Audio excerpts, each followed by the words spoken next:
Então, vamos lá entender um pouquinho de sinais vitais. Essa é a base para a gente entender qualquer conteúdo. Não adianta a gente querer entender paciente crítico sem saber os sinais vitais básicos. Então, eu fiz um esqueminha aqui no quadro para ficar bem simples na cabeça de vocês e depois a gente vai falar sobre cada coisa em específico, tá certo? Então, vamos lá.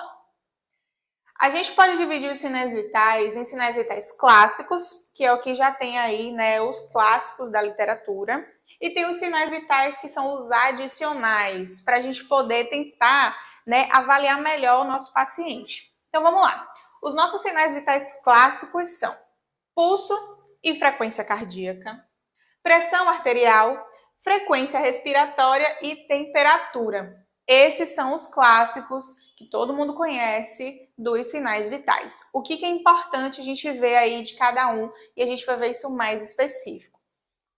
No pulso e frequência cardíaca, a gente tem que saber se o nosso paciente está normocárdico, bradicárdico ou taquicárdico. A partir da sua frequência cardíaca, a gente vai avaliar. É importante também que a gente veja se esse ritmo do paciente está regular ou se está irregular. Lembrando que nos próximos vídeos a gente vai falar detalhadamente de cada sinal vital. Pressão arterial. É importante a gente fazer a monitorização da pressão arterial para ver se o meu paciente está normotenso, hipertenso ou hipotenso. Lembrando que a gente tem um padrão aí, né, para a pressão arterial, onde a gente tem um limite para considerar o paciente hipertenso ou não, mas essa pressão arterial ela pode variar de indivíduo para indivíduo. Então, por exemplo, as mulheres elas tendem a ter uma pressão arterial mais baixa.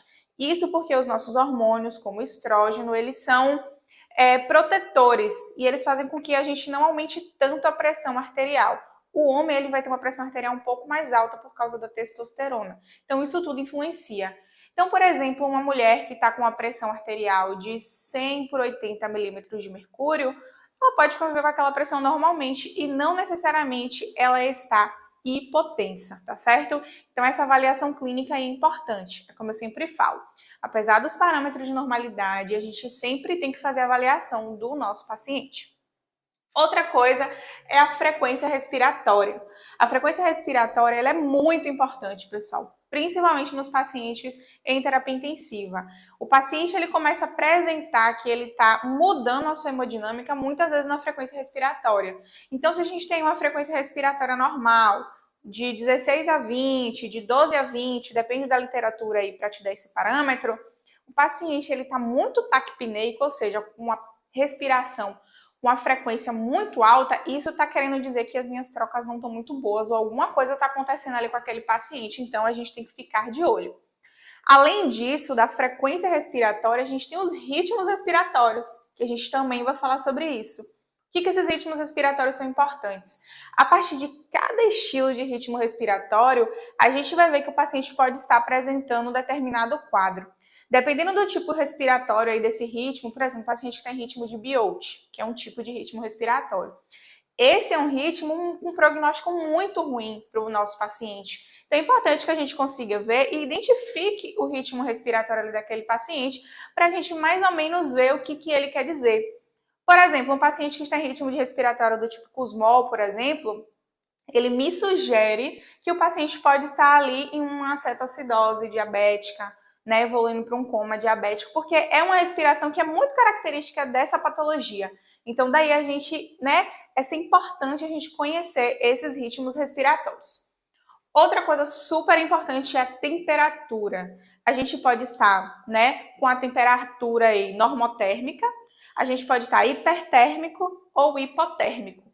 Tanto a hipertermia quanto a hipotermia, eles têm repercussão na hemodinâmica do paciente.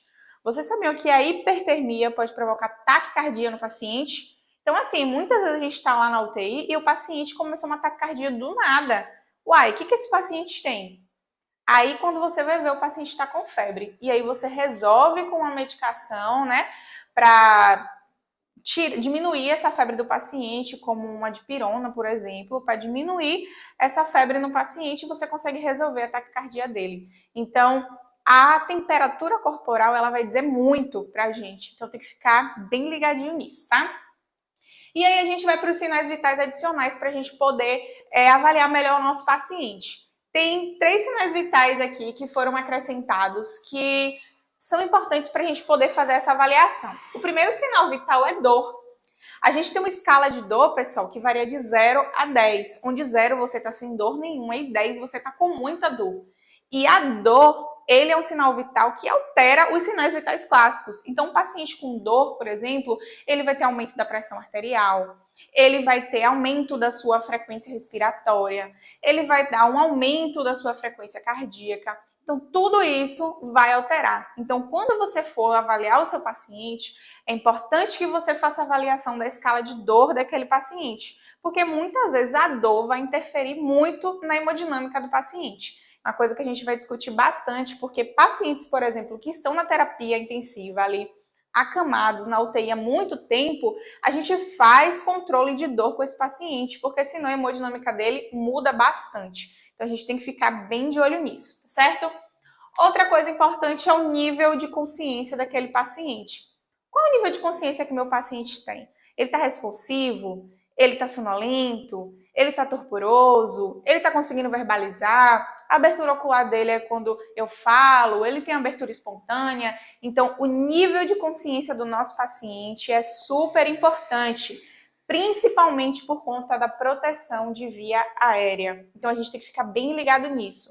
Paciente que estava normal, começou a rebaixar nível de consciência, a gente tem que acender o alerta, porque esse paciente pode evoluir para uma complicação. Então, a gente tem que ficar muito de olho nesse sinal vital, que é super importante. Outra coisa é a oximetria de pulso. A oximetria de pulso, pessoal, é aquela que a gente vai colocar o aparelho aqui, o oxímetro, no dedo do paciente, e a gente vai ver quanto que ele está saturando. Uma oximetria de pulso normal pode variar de 94% a 100% e o paciente ali está ok, tá? Tem pacientes que têm DPLC que saturam até um pouco menos, mas como eles já têm uma doença pulmonar obstrutiva crônica, a saturação dele é diferente de uma saturação de uma pessoa que tem um pulmão normal. Então, a gente tem que investigar isso também. Então, pacientes que começam com queda da saturação, aumento de frequência respiratória, taquicardia, então a gente, tem que ficar de olho. Vocês veem que o sinal vital isolado, ele não me diz nada, mas eu preciso avaliar o meu paciente como um todo. E aí, o que a literatura traz em relação a sinais vitais? Quando que eu devo checar esses sinais vitais obrigatoriamente, além do que acontece na sua rotina aí do hospital? Primeira coisa que ele traz, a admissão.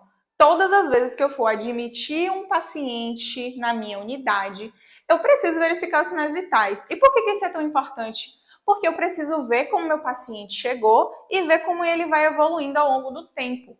Então, se eu admito um paciente que chegou com sinais vitais normais e dentro de 2, 4 horas ele começa a evoluir com uma piora daquele sinal vital, eu tenho que ver que alguma coisa está acontecendo com o meu paciente. Então, sempre que eu admitir um paciente na minha unidade, eu preciso verificar os sinais vitais daquele paciente. Então, esse é um caso. Outra coisa, antes e depois de alguns procedimentos. Por exemplo, meu paciente vai fazer um acesso central na UTI. Então, foi um acesso central, funcionou aqui na subclávia, o paciente estava antes do procedimento normal. Alguns minutos depois do acesso, o paciente começou com um quadro de taquicardia, com a frequência respiratória aumentada, com um quadro de confusão mental. Olha só, os meus sinais eles alteraram. Então, alguma coisa pode ter acontecido ali durante aquele procedimento. Posso ter causado um pneumotórax no paciente, mudou alguma coisa da hemodinâmica que repercutiu aí nesse paciente. Então, por isso que é importante eu, fazer essa verificação antes e depois de procedimentos. Outra coisa importante antes e depois de medicações que vão interferir nos sinais vitais. Gente, isso aqui, é super importante. Para os técnicos de enfermagem, principalmente, que fazem essas medicações. Lorena, eu tô com um paciente que está fazendo uso de metoprolol. Ah, mas eu olhei lá no monitor que o meu paciente está com a frequência de 52. Eu vou administrar essa medicação? Então, você tem que ligar o alerta. O metoprolol é uma medicação que vai fazer o quê? Diminuir a minha frequência cardíaca. Então, antes de fazer medicações, eu preciso verificar os meus sinais vitais, principalmente essas, que vão mexer nos sinais vitais. Então, na UTI, a gente tem que ficar bem ligado nisso, porque a hemodinâmica do paciente pode mudar muito rápido. Então, antes e depois da administração de medicamentos, a gente precisa verificar os sinais vitais. E outra coisa super importante aí é se o paciente apresentar uma piora clínica aguda. O paciente estava bem e, do nada, ele mudou a hemodinâmica. Então, eu preciso registrar os sinais vitais do meu paciente e ver o que foi que está acontecendo, né? Verificar antes se essa mudança ela já vinha acontecendo. Paciente que estava normal e evoluiu para uma bradicardia. Como é que estavam esses sinais vitais antes? Então, eu preciso acender o alerta para isso também, tá certo? Então, é muito importante essa anotação. E, gente, uma coisa aqui que eu vou falar para vocês. Não adianta vocês olharem para o monitor, ver que o paciente está com sinal vital bom e não registrar. Tudo que a gente faz tem que ser registrado. Não adianta você falar que, não, há 2 horas atrás eu vi que meu paciente estava com sinal vital bom, mas eu esqueci de anotar aqui e depois o paciente piorou. Então, assim, tudo que a gente fala sem anotação não vale de nada. Então, sempre anotem. Anotem tudo que vocês fizerem dentro da unidade de vocês, seja na UTI, seja na enfermaria, qualquer lugar. O registro, ele é o mais importante para tudo. Sem o registro documentado, não adianta falar nada, porque não vale de nada. Então, sempre tem que documentar. E outra coisa importante, normalmente a rotina de UTI funciona como? Balanço hídrico, onde no meu balanço, que é o balanço das 24 horas, eu tenho uma parte ali de sinais vitais. Então, eu vou fazer o registro dos sinais vitais do meu paciente a cada 2 horas, tá? Então, de 2 em 2 horas, eu vou fazer o registro dos meus sinais vitais do paciente. E aí vai entrar uma série de outras coisas, né? Como diurese do paciente, eliminações, mas isso aí é para o módulo de balanço hídrico que eu vou falar melhor. Então, basicamente de 2 em 2 horas. E não esqueçam de registrar os sinais vitais do paciente, tá ok?